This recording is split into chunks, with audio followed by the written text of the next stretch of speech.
एक अधूरी मोहब्बत की दर्दनाक दास्तान। फैजू और ज़हरा की कहानी 1 जनवरी 2025 को शुरू हुई थी। दोनों की मुलाकात स्नैपचैट पर हुई थी। पहले तो दोनों अजनबी थे, लेकिन धीरे धीरे बातें बढ़ने लगी। हर दिन घंटों तक चैटिंग, कॉल्स और मीठी मीठी बातें होती। फैजू को ज़हरा की बातें बेहद पसंद थी।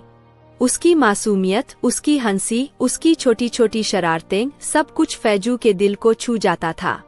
और उधर ज़हरा को भी फैजू की समझदारी, उसकी केयरिंग नेचर और उसकी गहरी बातें बहुत पसंद आने लगी। दोनों ने कभी नहीं सोचा था कि एक स्नैपचैट पर शुरू हुआ रिश्ता इतनी जल्दी उनकी जिंदगी का अहम हिस्सा बन जाएगा। कुछ ही समय में फैजू को एहसास हो गया कि वो ज़हरा को पसंद करने लगा है। लेकिन उसे ये डर भी था कि कहीं ज़हरा उसे सिर्फ एक दोस्त की तरह तो नहीं देखती।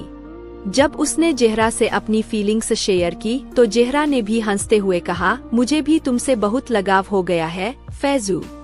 बस यही वो पल था जब उनका रिश्ता दोस्ती से आगे बढ़कर प्यार बन गया। 1 जनवरी 2025 को उन्होंने अपने रिश्ते को एक नाम दिया। अब वे सिर्फ दोस्त नहीं थे, बल्कि एक दूसरे की जिंदगी का सबसे अहम हिस्सा बन चुके थे। फैजू 12वीं में था और ज़हरा 10वीं में। फैजू की उम्र ज़हरा से ज्यादा थी, इसलिए वो उसकी हर बात को समझने की कोशिश करता। कभी कभी ज़हरा गुस्सा हो जाती, छोटी छोटी बातों पर बहस करने लगती, लेकिन फैजू हमेशा उसे प्यार से समझा देता। शुरुआती दिनों में ज़हरा बहुत प्यार जताती थी। वो फैजू से पूछती, तुमने खाना खाया? तुम पढ़ाई कर रहे हो या नहीं? तुम मुझे मिस कर रहे हो? ये सब बातें फैजू को बहुत अच्छी लगती थी। लेकिन जैसे जैसे समय बीतता गया, ज़हरा बदलने लगी। अब उसकी बातें कम होने लगी। पहले जो ज़हरा हर वक्त फैजू से बात करना चाहती थी, अब वो तरह तरह के बहाने बनाने लगी। मैं बिजी हूँ, मुझे पढ़ाई करनी है, मैं थक गई हूँ, ये सब बहाने रोज रोज सुनने को मिलने लगे।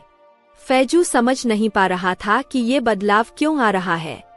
उसने सोचा कि शायद ज़हरा पढ़ाई में बिजी होगी, इसलिए उसने कभी इस बात को लेकर ज़हरा से शिकायत नहीं की। फैजू जब भी कुछ शेयर करता, ज़हरा बस सुन लेती, लेकिन कभी खुद से कुछ नहीं बताती। फैजू ने उसे अपनी हर बात बताई, अपनी परेशानियां, अपने सपने, अपनी खुशियां, सब कुछ। लेकिन ज़हरा ने कभी फैजू से अपना दर्द शेयर नहीं किया। और फिर आया 10 मार्च 2025, वो दिन जिसने फैजू की जिंदगी बदल दी। आज ज़हरा का लास्ट पेपर था।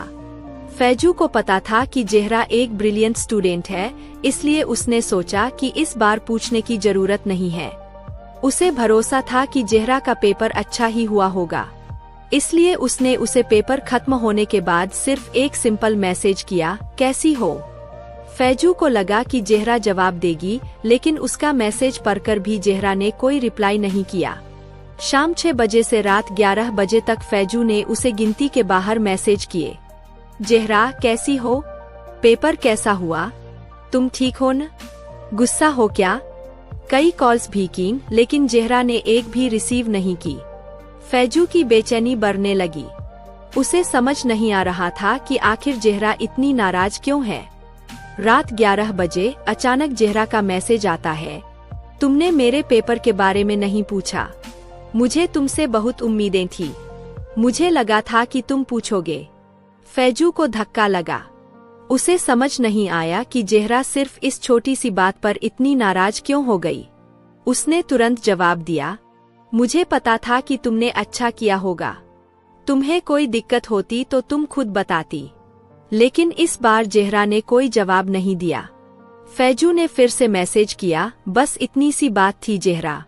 इतनी सी बात के लिए तुम मुझसे दूरी बना रही हो। लेकिन अब कोई जवाब नहीं आया। सुबह 11 मार्च 2025 को फैजू फिर से मैसेज करता है, क्या हुआ ज़हरा? नाराज हो क्या? लेकिन फिर भी कोई जवाब नहीं आता। अब फैजू को समझ आ चुका था कि ज़हरा उसे इग्नोर कर रही है। वो उसकी जिंदगी में अब कोई मायने नहीं रखता। उसका दिल बैठ गया। उसने सोचा कि शायद एक बार और कोशिश करनी चाहिए। उसने फिर से मैसेज किया, अगर गुस्सा हो तो बता दो, मैं माफी मांग लूंगा। लेकिन इस बार भी कोई जवाब नहीं। फैजू का दिल टूट चुका था। उसने कभी नहीं सोचा था कि एक दिन ऐसा भी आएगा जब ज़ेहरा उसे इस तरह इग्नोर कर देगी। रात भर उसने सोचा, क्या ये वही ज़ेहरा है जो मुझसे हर छोटी बात शेयर करती थी। सुबह होते ही उसने एक आखिरी मैसेज किया, अब और नहीं। शुक्र है तुमने मुझे मेरी असलियत दिखा दी। अलविदा ज़ेहरा। इसके बाद उसने स्नैपचैट, व्हाट्सएप और हर वो चीज डिलीट कर दी जिससे ज़ेहरा की याद आ सकती थी। अब फैजू ने तय कर लिया था, अब मैं सिर्फ अपनी खुशी के लिए जीऊंगा। और इस तरह 11 मार्च 2025 को फैजू ने अपनी सबसे प्यारी मोहब्बत को हमेशा के लिए अलविदा कह दिया। सीख, हर किसी के लिए खुद को मत बदलो। अगर कोई इंसान आपको बार बार इग्नोर कर रहा है, आपको तकलीफ दे रहा है और आपको सिर्फ अपनी जरूरत के हिसाब से याद करता है, तो उससे दूर हो जाना ही बेहतर है। प्यार तभी खूबसूरत होता है जब वो दोनों तरफ से बराबर हो। एक तरफा प्यार हमेशा तकलीफ देता है। कभी भी किसी को खुद से ज्यादा अहमियत मत दो। अगर कोई आपकी कद्र नहीं करता तो उसका इंतजार मत करो। अपनी जिंदगी में आगे बढ़ो, क्योंकि जो आपको सच में चाहता है वो कभी आपको ऐसे छोड़कर नहीं जाएगा।